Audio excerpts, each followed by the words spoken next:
सहायक नदी के बारे में हमको डिस्कस करना है। कौन कौन सी नदी गंगा की सहायक है और किस साइड से मिलती है, कहाँ पर मिलता है, उस सब चीज हम यहाँ डिस्कस करेंगे। असलियत बात यहाँ पर यह है कि गंगा की शुरुआत गंगोत्री ग्लेशियर से नहीं, गंगोत्री ग्लेशियर से एक नदी निकलती है, उसका नाम है भागीरथी नदी। यहाँ देखिए आप, भागीरथी नदी। भागीरथी नदी का पानी जब आगे की ओर बहता है तो ऊपर से एक नदी निकलती है, अलकनंदा नदी आती है, जिसका उद्गम स्थान है सतोपथ हिमनद। यहाँ से एक नदी निकलता है जिसका नाम है अलकनंदा, और अलकनंदा और भागीरथी जिस स्थान पर मिलती है उस स्थान को देवप्रयाग कहा जाता है। देवप्रयाग के साथ साथ हमारे पास टोटल 5 प्रयाग है, देवप्रयाग, रुद्रप्रयाग, कर्णप्रयाग और नंदप्रयाग, उसके साथ साथ विष्णु प्रयाग। ये प्रयाग का निर्माण होता कैसे है? जब दो नदी एक स्थान पर मिलती है तो उसे हम प्रयाग कहते हैं। जैसे यहाँ पर देखिएगा तो ये मेन नदी हमारा अलकनंदा, ये मेन नदी थी। उसके साथ इधर से नदी आ रही है धौली गंगा, नंदाकिनी, पिंडरी और इसके साथ मंदाकिनी। जो ये चारों नदी जो है अपना पानी लेकर अलकनंदा के साथ मिलती है। तो धौली गंगा और अलकनंदा जिस स्थान पर मिलती है उसे विष्णु प्रयाग कहते हैं। नंदाकिनी और नंदाकिनी है और ये मंदाकिनी है। नंदाकिनी और अलकनंदा जिस स्थान पर मिलती है उस स्थान को नंद प्रयाग कहा जाता है। प्रयाग मतलब पवित्र स्थान। फिर उसके बाद पिंडरी और अलकनंदा जिस स्थान पर मिलती है उसे कर्ण प्रयाग कहते हैं। रुद्र प्रयाग का निर्माण मंदाकिनी और अलकनंदा जिस स्थान पर मिलती है रुद्र प्रयाग कहलाता है। भागीरथी और अलकनंदा जिस स्थान पर मिलती है उसे देव प्रयाग कहते हैं। असलियत तो पानी यहाँ पर शुद्ध है, इस प्रयाग पर आपको स्नान करना चाहिए। फिर उसके बाद जब यहाँ से जो ब्लैक कलर का आपको दिखाई दे रहा है, यहाँ से आपको गंगा नदी दिखाई दे रही। हालांकि ये गंगोत्री ग्लेशियर से ये मेन नदी निकल रही थी। जब यहाँ से दो नदी बन गया, मिला एक स्थान पर, अब इसके बाद एक सिंगल नदी का निर्माण हुआ, वो गंगा है। तो यहाँ से हालांकि है मेन नदी इसी का पानी तो इसको गिर रहा था, मेन नदी है गंगा नदी की। ऊपर से जो सहायक नदी है गंगा की वो है रामगंगा, फिर उसके बाद गोमती, फिर यहाँ दो नदी है काली और करनाली, गंडक, कोसी और महानंदा।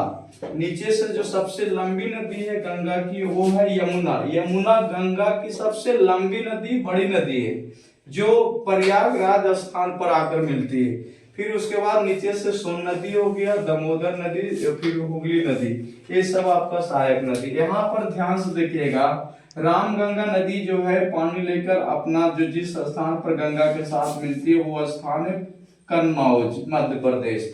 फिर उसके बाद गोमती नदी गंगा के साथ जिस स्थान पर मिलती है वो स्थान है गाजीपुर। गोमती नदी के किनारे लखनऊ शहर स्थित है। काली नदी नेपाल से आती है और करनाली यहाँ पर दोनों जो है छपरा स्थान पर आकर मिलती है, छपरा बिहार में, खेसारी लाल के स्थान। गंडक नदी जो है वो गंगा में जहाँ पर पानी गिराती है वो स्थान है सोनपुर। पानी गिराती है वो स्थान हो गया हमारा सोनपुर, सोनपुर स्थान के पास में। ऊपर से कोसी नदी आती है, कोसी को ही हम लोग बिहार का शोक के नाम से जानते हैं। क्यों शोक कहते हैं? तो शोक का एक छोटा सा डेफिनेशन याद रखना, जो साधारणतः नदी का पानी जो है वो एक दिशा की ओर बढ़ता है, जिधर से भी आएगी तो वो एक दिशा की ओर सीधे बढ़ते जाएगी। लेकिन इस नदी का पानी जो है वो एक दिशा से होकर नहीं जाती है, वो पानी कभी इधर तूफान मचाती है, तो उस स्थिति में तो तबाही होगा। तो इसीलिए हम लोग बिहार की शोक कोसी नदी को कहते हैं। कहाँ पर मिलता है? कुरुसेला स्थान पर मिलती है। इस स्थान का नाम है कुरुसेला। फिर जो अंतिम गंगा की सहायक नदी है ऊपर से मिलने वाला वो है हमारा महानंदा। ये महानंदा जो है फरक्का बैराज स्थान पर आकर मिलती है गंगा के साथ। फिर उसके बाद आगे की ओर गंगा बांग्लादेश में प्रवेश कर जाती है और इसको हम पद्मा के नाम से जानते हैं। वहाँ यहाँ पर गंगा जो है दो भाग में बढ़ती है, आगे पद्मा और उसके बाद हुगली नदी। हुगली नदी के किनारे पर हमारा कौन सा शहर है? कोलकाता शहर, हुगली नदी के किनारे पर।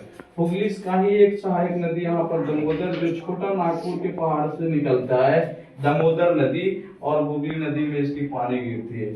फिर नीचे से जो गंगा की सहायक नदी है वो है हमारा सोन नदी। सोन का बालू अक्सर फेमस माना जाता है हम लोग की तरफ में। अमरकंटक की पहाड़ी से निकलती है सोन नदी, और ये पानी जाकर जो है गंगा में गिराती है, और किस स्थान पर मिलता है जाके, पटना, वो स्थान हो गया पटना। फिर उसके बाद जो गंगा की सबसे बड़ी नदी है, वो सहायक नदी, वो हो गया यमुना नदी। यमुनोत्री ग्लेशियर से निकलती है यमुना नदी, और इसका पानी सीधे जो है वो गंगा में जाकर मिलती है, और वह स्थान है प्रयागराज, जो आपने अक्सर इसके नाम जानते हैं, संगम की धरती प्रयागराज। गंगा के साथ जो सबसे लंबी नदी यमुना नदी हो गया। यमुना की सहायक नदी है चंबल, जिसका उद्गम स्थान मालवा का पठार से चंबल नदी निकलती है। उसके साथ एक है बेतवा नदी, जो यमुना की सहायक नदी है, इसका उद्गम स्थान होता है विंध्याचल। विंध्याचल पर्वत से निकलती है बेतवा नदी। जो अंतिम जो है वो है केन नदी, यमुना की सहायक नदी केन, जो कैमूर की पहाड़ी से निकलता है। कैमूर की पहाड़ी से निकलने वाली नदी है केन। ये केन नदी यमुना की सहायक नदी। तो यमुना की सहायक नदी चंबल, बेतवा और केन।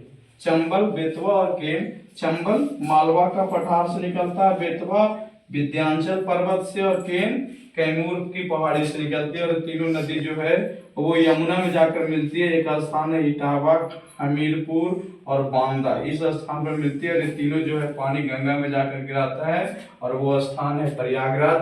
तो एक बार जल्दी जल्दी सहायक नदी के नाम देख लीजिए। धौली गंगा नंदाकिनी, पिंडारी महानदी, फिर उसके बाद रामगंगा, गोमती, काली, करनाली, गंडक, कोसी, महानदी, दामोदर, फिर उसके बाद सोन नदी, फिर यमुना नदी, जिसमें चंबल, बेतवा, केन, ये आपकी सहायक नदी था। एक बार फोटो आप ले लीजिएगा अंतिम में, और इसको ध्यान से चार्ट बना लीजिए। ठीक है।